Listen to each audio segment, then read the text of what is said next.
எல்லாருக்கும் வணக்கம். இப்போ திரும்ப நம்ம நாட்டுல கியூல நின்னு பெட்ரோல் அடிக்க ஸ்டார்ட் பண்ணியிருக்கிறாங்க. ஏன்னா, இஸ்ரேல், ஈரான் அப்புறம் அமெரிக்கா இதுகளுக்கு இடையில நடக்கிற யுத்தங்கள்னால இங்க பெட்ரோல் தட்டுப்பாடு ஏற்பட்டுரும் அப்படிங்கிற அச்சத்தினால கியூல நின்னு பெட்ரோல் அடிக்க ஸ்டார்ட் பண்ணிட்டாங்க. நம்ம நாட்டுல ஏற்கனவே பெட்ரோலுக்கு தட்டுப்பாடு ஏற்பட்டிருக்கு. அது எந்த காலகட்டத்திலன்னு பார்த்தீங்கன்னா, இந்த யுத்தங்களால இல்ல. நம்ம நாட்டுல பெட்ரோல் வாங்குறதுக்கு காசு இல்ல. எக்கனாமிக் கிரைசிஸ் அந்த டைம்ல தான் நம்மளுக்கு பெரிய பெட்ரோலிய தட்டுப்பாடு வந்து ஏற்பட்டுச்சு.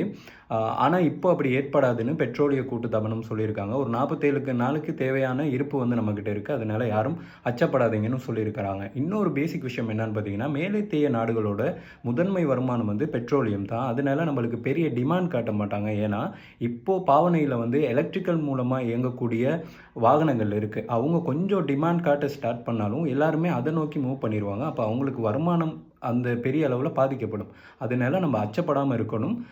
எல்லாரும் போறாங்கன்னு நம்மளும் அந்த கியூல போயிட்டு நிக்காம கொஞ்சம் யோசிச்சு போங்க.